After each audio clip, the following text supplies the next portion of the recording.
Hello दोस्तों, मैं हूं भंवर सिंह और आप सभी का स्वागत है। दोस्तों, चैत्र नवरात्रा चल रहे हैं।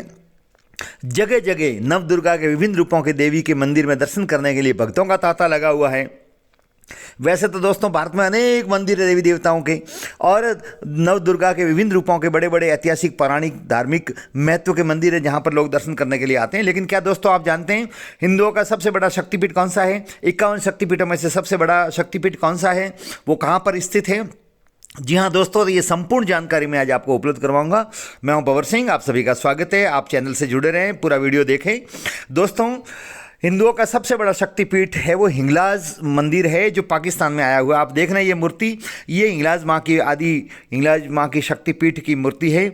यहाँ पर हज़ारों की संख्या में नहीं, लाखों की तादाद में लोग प्रतिदिन दर्शन करने के लिए आते हैं। ये पाकिस्तान के बलूचिस्तान प्रांत में हिंगोल नदी के किनारे पर बसा हिंगलाज माता का 51वां शक्तिपीठ में से एक है। जी हाँ दोस्तों, धार्मिक शास्त्र के अनुसार यहाँ पर देवी सती का ब्रह्मरंध्र अर्थात मस्तिष्क गिरा था। इसी मंदिर को हिंगोला देवी या नानी का मंदिर या नानी का हज के नाम से भी जाना जाता है। यह मंदिर पाकिस्तान में हिंदू समुदाय के बीच आस्था का केंद्र है। भारत की वैष्णो देवी की गुफा की तरह यहाँ पर भी माता गुफा के अंदर मौजूद है, और इस शक्तिपीठ की देखरेख हिंदुओं के साथ साथ में मुसलमान भी करते हैं। दोस्तों, पाकिस्तान के कराची शहर से 250 किलोमीटर दूर बलूचिस्तान में ये नदी आई हुई है, और यहाँ पर जो रास्ता बड़ा दुर्गम है, जाना बहुत कठिन होता है। जिसे अंबरनाथ की यात्रा करना उतना ही दुर्लभ है यहाँ पर भी जाना। आप देख रहे हैं ये बीच में एक पहाड़ आता है, उस पहाड़ को पार करना होता है। उसके बाद में चंद्रकूप स्थान आता है, वहाँ पर लोग नारियल चढ़ाते हैं, पूजा करते हैं। ये स्थान चंद्रकूप है। और उसके बाद में अघोर नदी आती है, उसको पार करनी होती है, और दुर्लभ रास्ता से चलते हुए पहाड़ों को पार करते हुए आप देख रहे हैं रस्सी के सहारे लोग चढ़ रहे हैं उस पहाड़ पर, और विभिन्न पहाड़ों को, विभिन्न बाधाओं को पार करते हुए, लंबे रास्ते से गुजरते हुए यहाँ पर पहुँचना होता है। नवरात्रि के 9 दिनों में माता हिंगलाज के दरबार में पाकिस्तान के साथ साथ भारत से भी कई भक्त पहुंचते हैं और मनोरथ सिद्ध होने के लिए माथा टेकते हैं। मनोरथ सिद्ध के लिए गुरु नानक देव, दादा मखान और गुरु गोरखनाथ जी जैसे आध्यात्मिक संत भी यहाँ आ चुके हैं और माँ के दर्शन किए थे।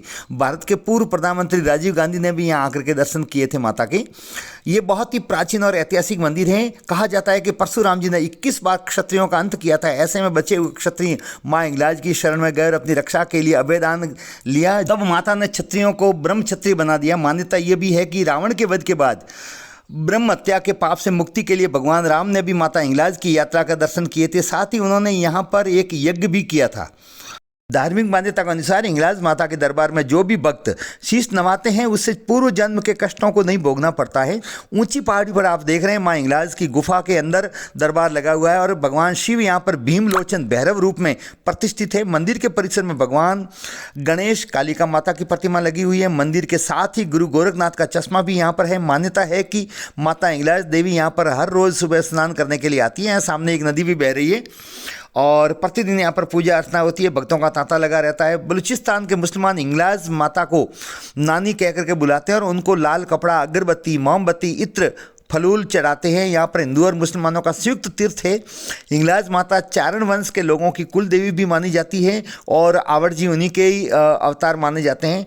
हिंगलाज माता मंदिर पहुंचना अमरनाथ यात्रा से भी ज़्यादा कठिन माना जाता है। रास्ते में 1000 फुट ऊंचे ऊंचे पहाड़, दूर दूर तक फैला हुआ सुनसान रेगिस्तान, घने जंगल, और 300 फीट ऊंचा मड ज्वालामुखी पड़ता है। ऊपर से डाकू और आतंकवादियों का हमेशा डर रहता है, इसलिए 30-40 लोगों को ग्रुप बना करके जाना पड़ता है। अकेले मंदिर जाना संभव नहीं है। यात्रा 4 पड़ाव और 55 किलोमीटर की पैदल यात्रा पूरी करने के बाद में पहुंचा जाता है। 2007 में चीन द्वारा रोड बनने से पहले यहाँ पर लगभग 200 किलोमीटर पैदल चलना पड़ता था।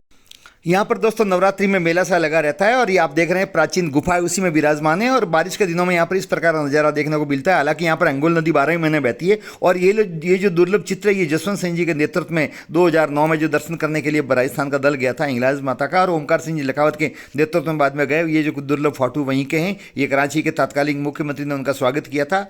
दोस्तों, हिंगलाज माता की यात्रा से पूर्व 2 शपथ लेनी होती है। यात्रा के दौरान सन्यासी जीवन जीना, और दूसरा अपनी सुरई से किसी अपने साथी को पानी नहीं पिलाना, भले ही उसको कितनी प्यास लगी हो, लेकिन ऐसी मान्यता है कि पानी नहीं पिलाया जाता है। दोस्तों, हिंदू पुराणों के मुताबिक पिता के अपमान से दुखी देवी सती ने खुद को हवन कुंड में जला डाला, जिसके बाद सती के शव को कंधे पर उठाकर भगवान शिव क्रोध में नृत्य करने लगे। उसे शांत करने के लिए भगवान विष्णु ने अपने चक्र से सती के 51 टुकड़े कर दिए। ये टुकड़े जहाँ जहाँ गिरे उन 51 जगहों को आज देवी के शक्तिपीठ के रूप में जाना जाता है, जहाँ पर मुख गिरा, इस टुकड़े को सती के शरीर का पहला हिस्सा जो मुख गिरा, वहाँ पर उस स्थान को हिंगलाज माता का दर्शन के रूप में माना जाता है। इस कारण से इस शक्तिपीठ का सबसे ज़्यादा महत्व है। ये आप देख रहे हैं बहुत बड़ी गुफा के अंदर ये माता का दरबार लगा हुआ है। यहीं पर उसकी मूर्ति है। विशाल पहाड़, और पहाड़ के पास में जो नदी बहती है, उस अघोर नदी को भी पार करना पड़ता है। फिर हिंगोल नदी आती है, और उस हिंगोल नदी में फिर लोग स्नान करते हैं। स्नान करने के बाद में ऐसा माना जाता है कि संपूर्ण पाप धुल जाते हैं। स्नान करके भीगे हुए कपड़ों से ही और दूसरे वस्त्र धारण करते हैं, पुराने वस्त्र त्यागने पड़ते हैं और नए वस्त्र धारण करके और फिर मंदिर के अंदर जाते हैं, दर्शन करते हैं। दाएँ और बाईं तरफ बड़े बड़े रेगिस्तान के टीले, दुर्गम रास्ता, और इसको अपने आप में पार करते वक्त बहुत ही रोमांचित व्यक्ति महसूस करता है। लेकिन आस्था, इतना अलौकिक आनंद की अनुभूति होती है कि यहाँ पर जो दर्शन करके आते हैं वो व्यक्ति जीवन पर्यंत उसके व्यवहारगत परिवर्तन को महसूस करता है। यहाँ पर सावन दिनों में भी लोग दर्शन करने के लिए आते हैं, लेकिन नवरात्रि में दर्शन करना मैया का बहुत ही शुभ माना गया है, विशेषकर शारदीय और चैत्री नवरात्रा में। तो जरूर आपको कभी मौका मिले पासपोर्ट बना के दर्शन करने के लिए आए। आपको वीडियो कैसा लगा, लाइक करें, शेयर करें, चैनल को सब्सक्राइब करें। आप सबका बहुत बहुत धन्यवाद। जय माता की।